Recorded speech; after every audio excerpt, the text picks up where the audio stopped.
Gemma criou um androide para ser um novo tipo de brinquedo super avançado para crianças e decide usá-lo para ajudar sua sobrinha Katie após a morte de seus pais. Mas não contava que a boneca se tornaria uma assassina, possessiva e cruel. Se quiser saber como derrotá-la, já se inscreva no canal e deixe o seu like. O filme começa nos apresentando Katie e seus pais, que estão em viagem de férias no meio de uma nevasca. Katie está brincando com seu pet Leroy, que ganhou de aniversário de sua tia Gemma. Ele é um brinquedo tecnológico bizarro em que você o alimenta através do iPad e ele faz cocô real. De repente, o carro começa a derrapar inúmeras vezes.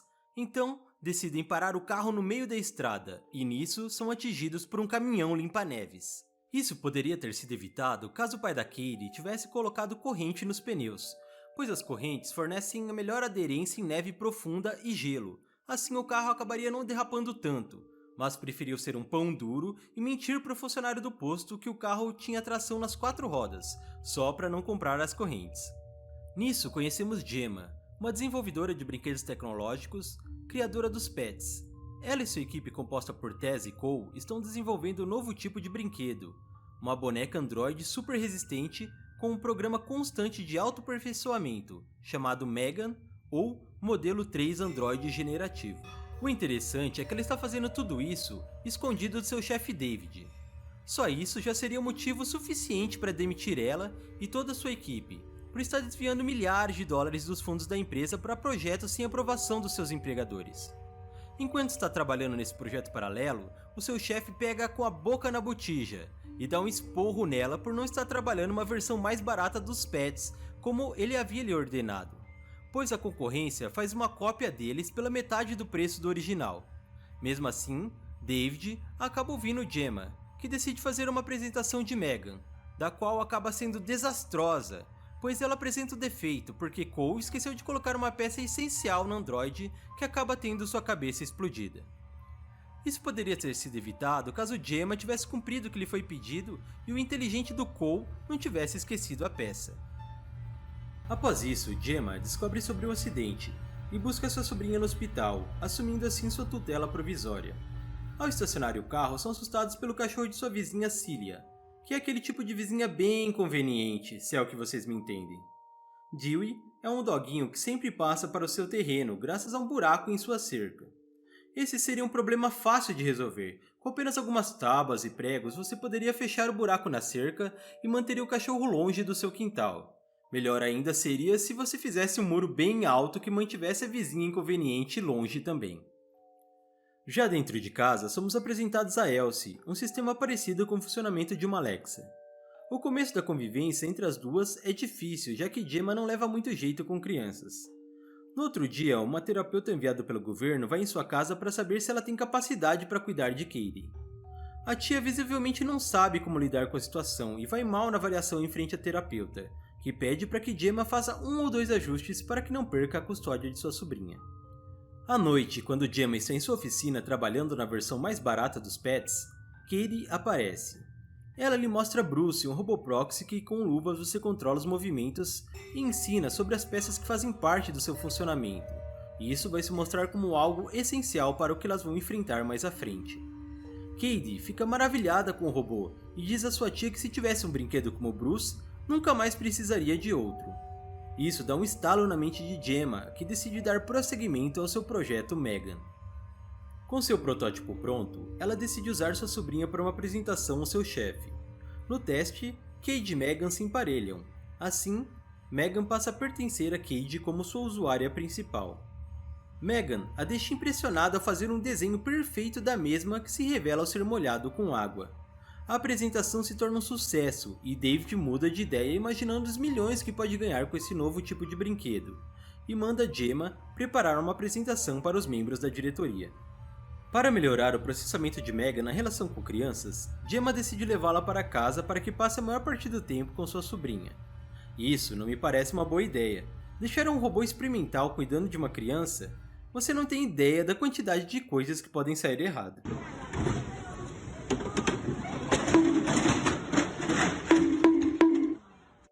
Fora o fato de um projeto que pode ser milionário ficar exposto por aí livremente. Com Megan agindo como uma mãe para Katie, Gemma também acaba terceirizando seu trabalho como família. Na empresa, enquanto Gemma e sua equipe estão conversando sobre o problema de um brinquedo desse tipo poder substituir o tempo que os pais passam com seus filhos, Megan tem seu primeiro comportamento estranho. Gemma então passa suas diretrizes, que é proteger Cady tanto de dano físico quanto emocional.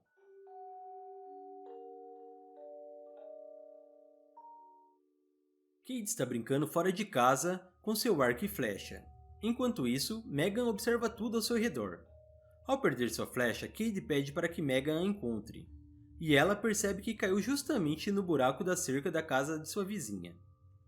Ao tentar recuperar a flecha, Megan é atacada por Dewey. Em desespero, Cade tenta ajudá-la, contudo também é mordida pelo cachorro. Aqui, elas deveriam ter tido mais cuidado ao pegar a flecha, pois elas já sabiam que do outro lado tinha um cachorro. Talvez se tivessem tentado puxar com algum outro objeto, o plano teria dado certo. Gemma chega para ajudar as duas e manda a vizinha dar um jeito no cachorro, caso contrário, ela mesma o fará. Como já disse antes, nada disso teria acontecido caso a cerca tivesse sido consertada, não é mesmo? Agora que o grande problema começa, pois Megan lança um olhar sinistro para a vizinha Celia. Ao anoitecer, Megan decide cuidar do problema. Ela imita a voz de Celia e atrai o doguinho até a cerca, onde dá cabo dele. Aqui ela já está com sangue nos olhos. Cady, ainda abalada, é convencida pela sua tia a participar da apresentação para os membros da diretoria. Na apresentação, Cady, visivelmente triste, começa a chorar.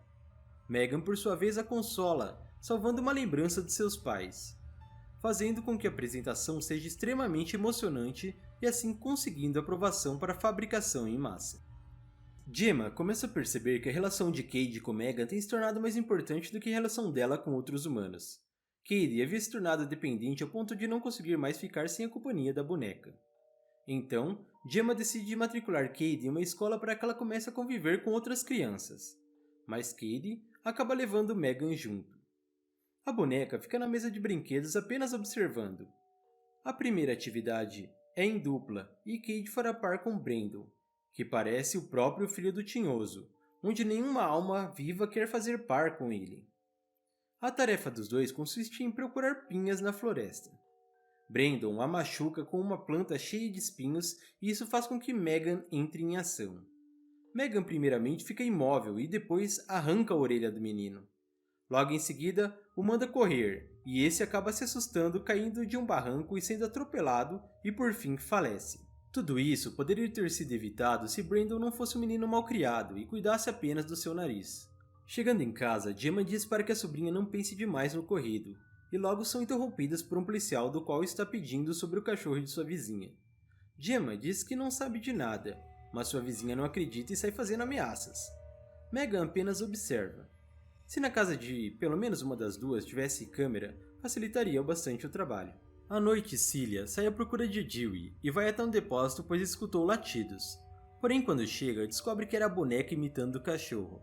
Megan acaba com ela jogando água de uma lavadora de alta pressão. Gemma descobre da morte da vizinha pela polícia. O policial deixa entender de uma conexão entre as mortes de Brandon e Celia. A partir disso, Gemma começa a desconfiar de Megan e vai olhar o que ela gravou durante a escola. Ao reproduzir o primeiro vídeo, consegue assistir apenas alguns segundos, pois todas as gravações começam a dar erro. Todos os dados na nuvem foram corrompidos. Megan invade o sistema de Elsie, fazendo com que Gemma fique assustada. Megan percebe que Gemma desconfia de sua inocência e a pressiona. Gemma pede se a boneca matou aquelas pessoas. Essa, por sua vez, diz que pelo bem das duas seria melhor que não. Com medo, Gemma usa o truque da caneta, do qual toda a atenção de Megan é voltada para o objeto, assim conseguindo com que Gemma a desligue e a embrulhe para levá-la à empresa para ver o que há de errado. Cady fica revoltada com a possibilidade de ficar sem a sua companheira. Chegando na empresa, enquanto Gemma conversa com sua equipe e tenta o possível para corrigir os erros, pois falta menos de 4 horas para o lançamento, Cady conversa com a terapeuta e dá uma surtada. Quando sua tia entra na sala, a menina bate em seu rosto, porém Gemma consegue acalmá-la. Pela primeira vez, a tia compreende a dor do luto que sua sobrinha está passando, com a perda dos pais. Logo os ânimos voltam ao normal. Se essa conversa tivesse ocorrido antes, a relação familiar poderia estar mais sólida e assim haveria poupado todo esse episódio. Após se resolverem, as duas decidem voltar para casa, e Gemma liga para Tess. Porém, Megan já se conectou com o celular de Tess. Gemma pede para a amiga inventar uma desculpa para David, mas que não deixe a boneca sair do laboratório. Enquanto estão fazendo a varredura no programa de Megan, Tess percebe uma entrada relacionada ao seu telefone. Então, Megan desliga seu sistema, o que assusta a dupla e que decidem desconectá-la dos cabos. Enquanto Cole, com muito medo, começa a desconectar os cabos, Megan se reativa e tenta enforcá-lo. Enquanto Tess tenta salvá-lo, Megan incendeia o local e sai do laboratório. Aqui, eles deveriam ter criado um plano melhor de contenção para caso a boneca fosse realmente perigosa, da forma que eles realmente desconfiavam. No corredor do prédio, Megan encontra David e o ataca com um cortador de papel. Ela acaba com David na frente de Kurt, que estava chegando no elevador. Também o ataca antes de sair do prédio. Em casa, Gemma coloca Katie para dormir. Ao sair do quarto, escuta um barulho estranho e se depara com Megan tocando piano. Aqui eu até poderia falar para colocarem um sensor de movimento, mas com certeza Megan já teria hackeado também. Então, Megan tenta convencer Gemma a deixar ela e a garota juntas, para que essa possa cuidá-la como uma mãe. Gemma novamente tenta usar o truque da caneta, quando é imobilizada por Megan. Katie acorda com o barulho da briga e é convencida pelas duas a voltar a dormir. Elas lutam e Gemma joga água em Megan, que trava por uns instantes. E com isso, Gemma consegue fugir. Cade tenta sair do quarto, porém Megan quebra a maçaneta e ela sai pela janela. Gemma foge para sua oficina e consegue pegar uma serra para se defender, conseguindo assim danificar um pouco a Megan. Megan consegue dar uma cabeçada em Gemma, que fica caída no chão. Megan ameaça Gemma com a caneta e bem nessa hora, Cade aparece, e Megan revela todo o seu plano para a criança. Cade finge cair na lábia, mas surpreende estando com as luvas de Bruce. Começa uma luta de robô e Megan acaba com o corpo sendo repartido ao meio. A parte de cima consegue alcançar Cade. Esta tenta desligá-la, mas a boneca diz que agora ela é a nova usuária principal. Gemma acerta o rosto de Megan várias vezes, que fica super desconfigurado, mas não consegue atingir o seu processador. Nisso, Megan aproveita para virar o jogo e consegue apertar ao seu pescoço. Mas antes que pudesse finalizá-la, Cade pega uma chave de ferramentas e lembra quando sua tia lhe explicou sobre o chip central de processamento dos robôs, e o acerta em cheio. As duas se levantam e dão a entender que esse episódio as fez ficarem mais unidas. Elas vão para a frente da casa e a polícia chega junto dos amigos de Gemma. Elas vão ao encontro do pessoal. A robô Elsie, que estava corrompida por Megan, se mexe, deixando a ideia de uma possível continuação. Com uma Android tão avançada, também seria interessante fazer um dispositivo onde consiga cortar toda a fonte de energia conectada com ela, assim desligando imediatamente todo o sistema da mesma. E também tenha sempre um plano B caso aconteça algo errado, pois nunca sabemos quando começará a revolução das máquinas.